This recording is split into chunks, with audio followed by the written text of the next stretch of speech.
दोस्तों अफगानिस्तान के खिलाफ मोहाली में खेले गए पहले ही टी20 मुकाबले में भारतीय टीम ने रचा इतिहास। जहां दोस्तों भारतीय टीम के स्पिन गेंदबाजों के बाद बल्लेबाजों की आई आंधी। जी हां दोस्तों, पहले गेंदबाजी करते हुए टीम इंडिया के स्पिन गेंदबाज सर जडेजा ने अपनी फिरकी के मायाजाल में फंसाते हुए अफगानिस्तान के बल्लेबाजों का जम के काटा चालान और पहले ही टी20 मुकाबले में हैट्रिक विकेट लेकर रचा इतिहास। तो वही दोस्तों भारतीय टीम के भरोसेमंद बल्लेबाज किंग कोहली ने अपने बल्ले से किया चमत्कार। यहाँ पर दोस्तों विराट कोहली ने ताबड़तोड़ अंदाज में बल्लेबाजी करते हुए अफगानिस्तान के गेंदबाजों के उड़ाए पर कच्चे और तूफानी शत की पारी खेलकर बनाया अनोखा रिकॉर्ड और लगभग हार चुके मुकाबले में अफगानिस्तान के जबड़े से जीत को छीनकर टीम इंडिया को दिलाई पहले टी20 मुकाबले में एक तरफा शानदार जीत। नमस्कार दोस्तों, स्वागत है आपके अपने पसंदीदा क्रिकेट चैनल क्रिक अबोबो में। दोस्तों इस वीडियो में हम आपको भारत और अफगानिस्तान के बीच मोहाली में खेले गए पहले टी20 मुकाबले की पूरी रोमांचक हाईलाइट आपके सामने परोसने वाले हैं। लेकिन दोस्तों वीडियो में आगे बढ़ने से पहले आप केएल राहुल और किंग कोहली में से किसी टीम इंडिया का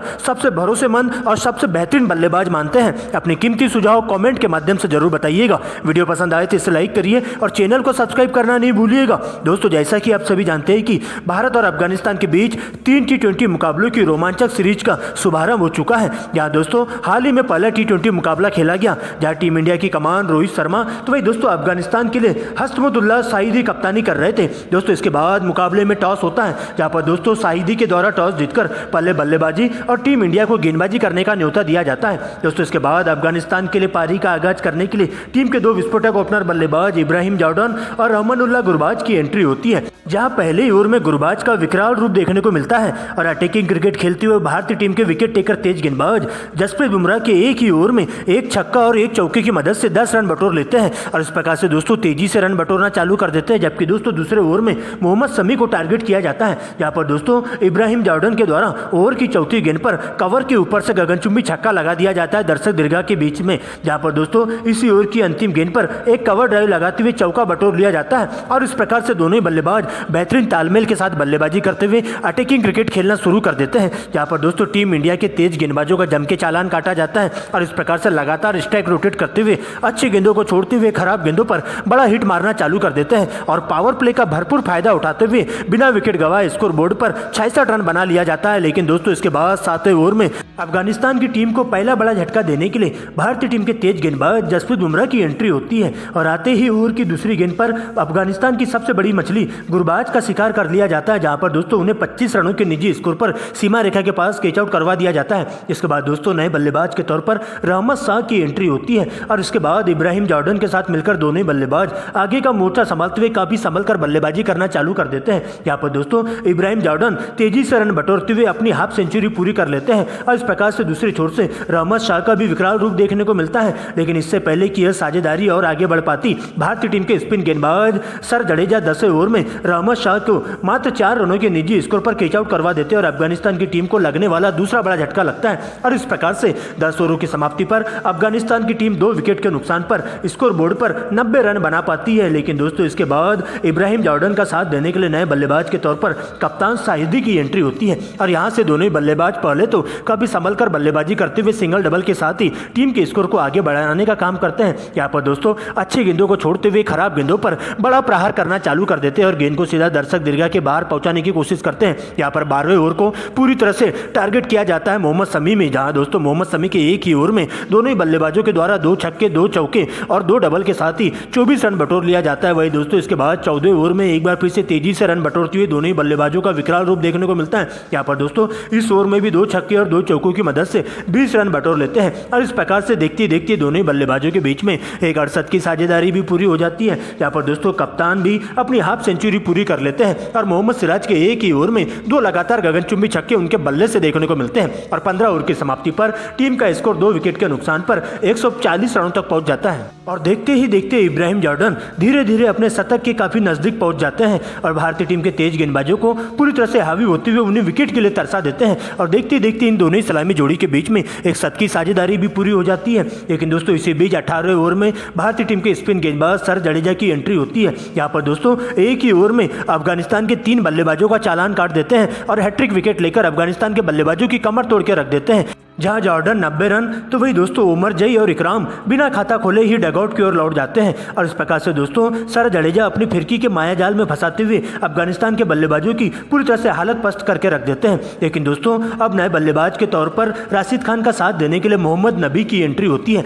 यहाँ पर दोस्तों अंतिम के 2 ओवरों में इन दोनों बल्लेबाजों के द्वारा बॉल देखो और बॉल पेलो वाले नियम के तहत बल्लेबाजी करते हुए भारतीय टीम के तेज गेंदबाजों की जमके धुनाई की जाती है। और इस प्रकार से दोस्तों पूरे 20 ओवरों के खेल में टीम के स्कोर को 6 विकेट के नुकसान पर स्कोर बोर्ड पर 212 रनों तक पहुंचा दिया जाता है। और टीम इंडिया को इस पहले T20 मुकाबले में जीत हासिल करने के लिए 215 रनों का विशाल लक्ष्य दे दिया जाता है। लेकिन दोस्तों इसके बाद भारतीय पारी का आगाज करने के लिए टीम इंडिया के 2 धुरंधर ओपनर बल्लेबाज कप्तान रोहित शर्मा और शुभमन गिल की एंट्री होती है, जिनके कंधों पर टीम इंडिया को एक ठोस शुरुआत देने की जिम्मेदारी सौंपी जाती है। जहां दोस्तों पहले ओवर में अफगानिस्तान के तेज गेंदबाज फारूकी की एंट्री होती है गेंदबाजी करने के लिए, जहां उनका सामना होता है रोहित शर्मा से। और ओवर की चौथी गेंद पर रोहित शर्मा करारा प्रहार करते हुए फाइन लेग की दिशा में एक जोरदार छक्का जड़ देते हैं। वही दोस्तों अंतिम गेंद पर फाइन लेग की दिशा में 1 बाउंस चौका जड़ते हुए 10 रन बटोर लेते हैं। जबकि दोस्तों दूसरे ओवर में शुभमन गिल का भी तूफान देखने को मिलता है, जहां शुभमन गिल मुजीबुर रहमान के एक ही ओवर में 3 लगातार बैक टू बैक चौके जड़ते हुए 12 रन बटोर लेते हैं। जबकि दोस्तों तीसरे ओवर में रोहित शर्मा नवीन उलक को टारगेट करते हैं और इस ओवर में 2 लगातार छक्के और 2 चौकों की मदद से 20 रन बटोर लेते हैं। और इस प्रकार से दोनों बल्लेबाज बेहतरीन तालमेल के साथ बल्लेबाजी करते हुए अटैकिंग क्रिकेट खेलना शुरू कर देते हैं और टीम इंडिया को पावर प्ले के दौरान बिना विकेट गंवाए 65 रनों तक पहुंचा देते हैं। लेकिन दोस्तों 7वें ओवर में टीम इंडिया को पहला बड़ा झटका रोहित शर्मा के रूप में लगता है। यहाँ रोहित शर्मा बड़ा शॉट खेलने के चक्कर में सीमा रेखा के पास कैच आउट हो जाते हैं और टीम इंडिया को रोहित शर्मा की 38 रनों की धुआंधार पारी का अंत हो जाता है, जहां पर फारूकी के द्वारा कप्तान रोहित शर्मा का शिकार किया जाता है। लेकिन दोस्तों 8वें ओवर में शुभमन गिल भी जल्दबाजी कर बैठते हैं, जहां पर दोस्तों शुभमन गिल मात्र 34 रन बनाकर पवेलियन का रास्ता नाप लेते हैं। जिसके बाद दोस्तों विराट कोहली का साथ देने के लिए नए बल्लेबाज के तौर पर श्रेयस अय्यर की एंट्री होती है। यहाँ पर विराट और श्रेयस अय्यर काफी फूक फूक कर बल्लेबाजी करते हुए कछुए की चाल के साथ सिंगल डबल के साथ ही टीम इंडिया के स्कोर को आगे बढ़ाने का काम करते हैं और शुरुआत में काफी संभल कर बल्लेबाजी करते हुए नजरें जमाते हुए क्रीज पर टिकने का काम करते हैं। और देखते ही देखते दोनों ही सलामी जोड़ी के बीच में एक 68 की साझेदारी भी पूरी हो जाती है और 10 ओवरों की समाप्ति के बाद टीम इंडिया का स्कोर 2 विकेट के नुकसान पर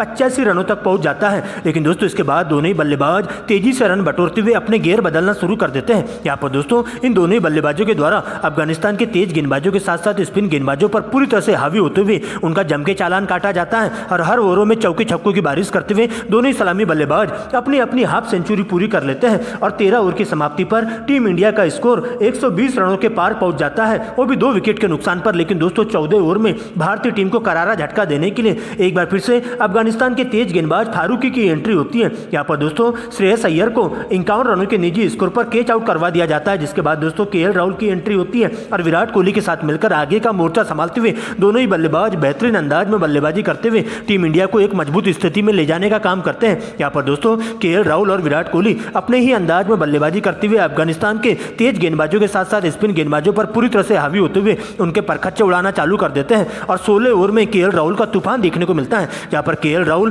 ताबड़तोड़ अंदाज में बल्लेबाजी करते हुए 2 छक्के और 2 चौकों की मदद से 20 रन बटोर लेते हैं। लेकिन दोस्तों राशिद खान इसी ओवर की अंतिम गेंद पर KL राहुल को अपना शिकार बनाते हैं और भारतीय टीम को चौथा झटका दे देते हैं। वही दोस्तों अगले ओवर में एक बार फिर से नूर अहमद विराट कोहली को 82 रनों के निजी स्कोर पर कैच आउट करवा देते हैं और लगातार 2 विकेट गिरने से टीम इंडिया पूरी तरह से बैकफुट पर आ जाती है। लेकिन दोस्तों अभी भी 3 ओवरों का खेल शेष बचा रहता है, जहां पर दोस्तों अगले 3 ओवरों में टीम इंडिया को इस मुकाबले में जीत हासिल करने के लिए पूरे 55 रनों की दरकार होती है। यहाँ पर दोस्तों नए बल्लेबाज के तौर पर ईशान किशन का साथ देने के लिए IPL स्टार रिंकू सिंह की एंट्री होती है। यहाँ पर दोस्तों 17 ओवर को बड़ा बनाते हुए दोनों बल्लेबाजों के बल्ले से 2 छक्के और 2 चौकों की मदद से 20 रन बटोर लिए जाते हैं। जबकि दोस्तों 19वें ओवर में रिंकू सिंह का तूफान देखने को मिलता है, जहां रिंकू सिंह इसी ओवर में 3 लगातार छक्के और 1 गगनचुंबी चौका जड़ देते हैं और इस प्रकार से दोस्तों टीम इंडिया को जीत की दहलीज पर लाकर खड़ा कर देते हैं और इस प्रकार से भारतीय टीम के बल्लेबाजों के द्वारा शानदार वापसी कर ली जाती है। लेकिन दोस्तों इसके बाद अंतिम 6 गेंदों का खेल बचा रहता है, जहां पर दोस्तों अंतिम की 6 गेंदों में टीम इंडिया को इस मुकाबले में जीत हासिल करने के लिए पूरे 22 रनों की दरकार होती है। जहां अंतिम ओवर की गेंदबाजी करने के लिए अफगानिस्तान के सबसे खतरनाक तेज तर्रार गेंदबाज फैसल फारूकी की एंट्री होती है। यहाँ पर दोस्तों उनका सामना होता है ईशान किशन से, जहाँ पर ईशान किशन शुरुआत की 2 गेंदों में 2 लगातार गगनचुंबी छक्के लगाते हुए मैच में वापसी कर देते हैं और तीसरी ओवर में 1 रन चुराते हुए एक बार फिर से रिंकू सिंह को स्ट्राइक देते हैं। लेकिन दोस्तों अभी भी 3 गेंदों का खेल शेष बचा रहता है। यहाँ पर दोस्तों अंतिम की 3 गेंदों में टीम इंडिया को इस मुकाबले में जीत हासिल करने के लिए पूरे पारे 8 रनों की दरकार होती है। लेकिन दोस्तों इसके बाद सर पर कफन बांधकर करके आए रिंकू सिंह अपने ही स्टाइल में फिनिशर वाला रोल अदा करते हुए अंतिम की 2 गेंदों पर 2 लगातार गगनचुंबी छक्के लगा देते हैं और इस प्रकार से दोस्तों अंतिम ओवर में 22 रन बटोरती हुई टीम इंडिया लगभग हार चुके मुकाबले में नामुमकिन को मुमकिन करते हुए अफगानिस्तान के जबड़े से जीत को छीनकर टीम इंडिया को इस पहले T20 मुकाबले में 5 विकेट से रोमांचक जीत दिला देती है और इस प्रकार से 3 T20 मुकाबलों की सीरीज में टीम इंडिया पहले T20 मुकाबले में शानदार जीत हासिल करते हुए सीरीज में 1-0 की अजय बढ़त हासिल कर लेती है, जहां पर दोस्तों अंतिम ओवरों में IPL स्टार रिंकू सिंह और ईशान किशन की धुआंधार बल्लेबाजी के सामने अफगानिस्तान का गेंदबाज पूरी तरह से नतमस्तक साबित होता है और इस प्रकार से भारतीय टीम पहले T20 मुकाबले में शानदार जीत दर्ज कर लेती है और सीरीज में 1-0 की अजय बढ़त ले लेती है।